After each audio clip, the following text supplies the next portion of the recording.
आज हम एक ऐसी कहानी और उसके पीछे के विज्ञान को समझने जा रहे हैं जहां एक भयानक लगने वाली तबाही असल में किसी के नजरिए को पूरी तरह बदल देती है और उसकी अंदरूनी ताकत को जगा देती है।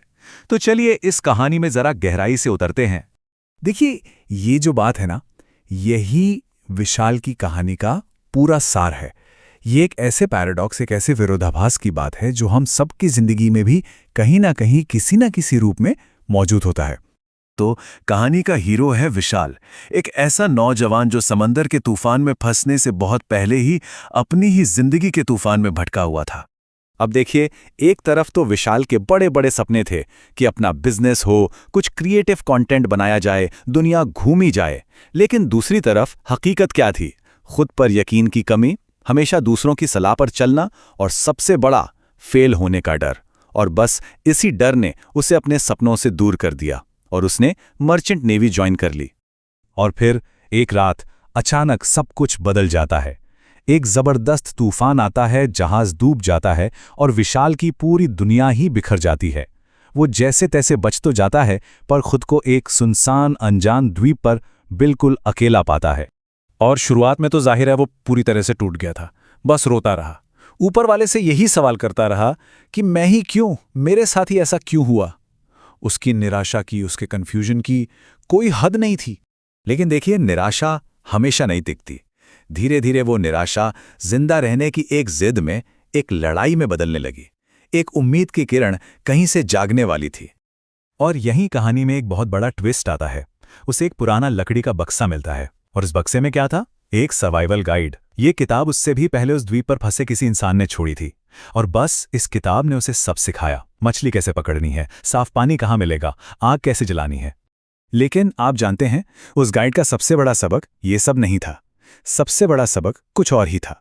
उस किताब ने विशाल को अपनी पुरानी पहचान, अपनी पुरानी सोच को छोड़ने पर मजबूर कर दिया।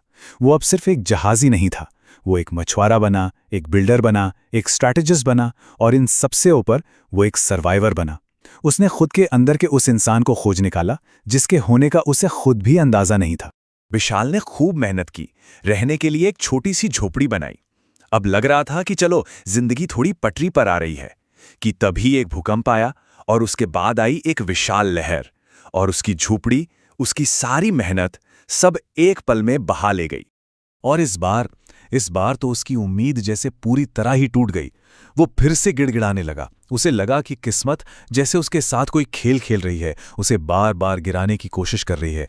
और सोचिए, जब लगता है ना कि अब इससे बुरा और क्या होगा, तभी एक और तूफान आया और इस बार आसमान से बिजली गिरी और वो भी सीधी उसके उस आखिरी नारियल के पेड़ पर, जो उसके खाने पीने का, जिंदा रहने का एकमात्र सहारा था। वो पेड़ भी जलकर राख हो गया। और फिर वो हुआ जिसकी किसी ने कल्पना भी नहीं की होगी। जो बिजली गिरना उसे अपनी पूरी और आखिरी बर्बादी लग रहा था, वही असल में उसका बचाव बन गया। कैसे? उस जले हुए पेड़ से जो आग की लपटें उठीं, उन्हें दूर से गुजर रहे एक जहाज के कैप्टन ने देख लिया। मतलब सोचिए, जो चीज उसका अंत लग रही थी, वही उसकी नई जिंदगी की शुरुआत बन गई। है ना कमाल की कहानी। लेकिन सवाल ये उठता है कि किसी के नजरिए में, किसी की सोच में इतना गहरा बदलाव आता कैसे है? इसके पीछे का साइंस क्या है? चलिए अब जरा इसे समझते हैं। और सबसे बड़ा सवाल तो यही है कि क्या इस तरह की मेंटल स्ट्रेंथ, इस तरह की मजबूती पाने के लिए किसी तूफान या किसी बड़ी मुसीबत का इंतजार करना पड़ता है, या क्या इसका कोई और रास्ता भी है? तो देखिए, साइंस कहता है कि हमारा दिमाग मोटे तौर पर 2 तरीकों से काम करता है। पहला है लैक बेस्ड स्कैनिंग या कमी पर ध्यान देना। ये इस सूखे पेड़ की तरह है जो हमेशा यही देखता है कि क्या खत्म हो गया, क्या नहीं है। और दूसरा है अबंडेंस स्कैनिंग या प्रचुरता पर ध्यान देना।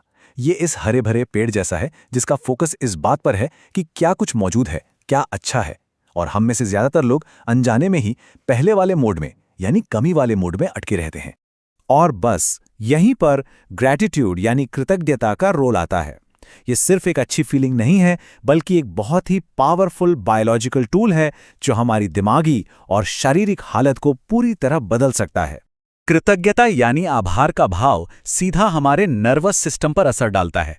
जब हम आभार महसूस नहीं करते तो हम सिंपैथेटिक मोड में होते हैं, यानी तनाव वाली फाइट और फ्लाइट की हालत में। लेकिन जैसे ही हम आभार महसूस करते हैं, हम पैरासिम्पैथेटिक मोड में शिफ्ट हो जाते हैं, जिसे रेस्ट एंड क्रिएट मोड भी कहते हैं। ये वो हालत है जिसमें हमारा शरीर असल में खुद को हील करता है, ठीक करता है। और इससे सिर्फ फीलिंग ही नहीं बदलती, हमारे शरीर के अंदर का केमिकल बैलेंस भी बदलता है। जो स्ट्रेस वाला हार्मोन है कॉर्टिसोल, वो कम हो जाता है, और जो मोटिवेशन और खुशी वाले हार्मोन्स हैं डोपामाइन और सेरोटोनिन, वो बढ़ जाते हैं। मतलब ये सिर्फ अच्छा महसूस करने की बात नहीं है, ये शरीर की पूरी केमिस्ट्री को बदलने जैसा है।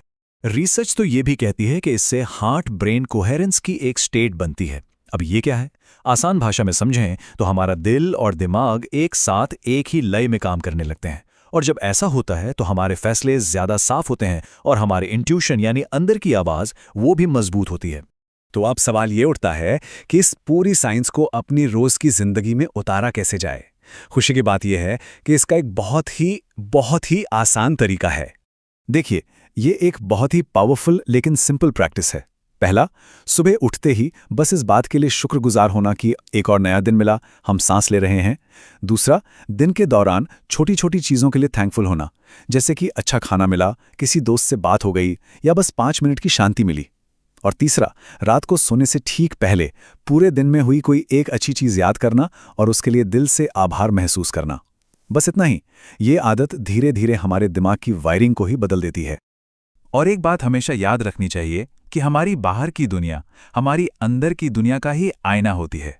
जो हम अंदर से होते हैं वही हमें बाहर दिखता है। जब हम आभार के जरिए अपने अंदर के हाल को बदलते हैं तो बाहर के हालात भी अपने आप बदलने लगते हैं। तो जाते जाते एक सवाल के साथ आज की बात खत्म करते हैं। जरा सोचिए, क्या ऐसा हो सकता है कि हमारी जिंदगी की जो सबसे बड़ी चुनौतियां हैं, जिन्हें हम अक्सर रुकावटें मान लेते हैं, वो असल में विशाल के उस जले हुए पेड़ की तरह हों? एक सिग्नल, एक संकेत जो हमें एक नई और बेहतर दिशा दिखाने के लिए आया हो।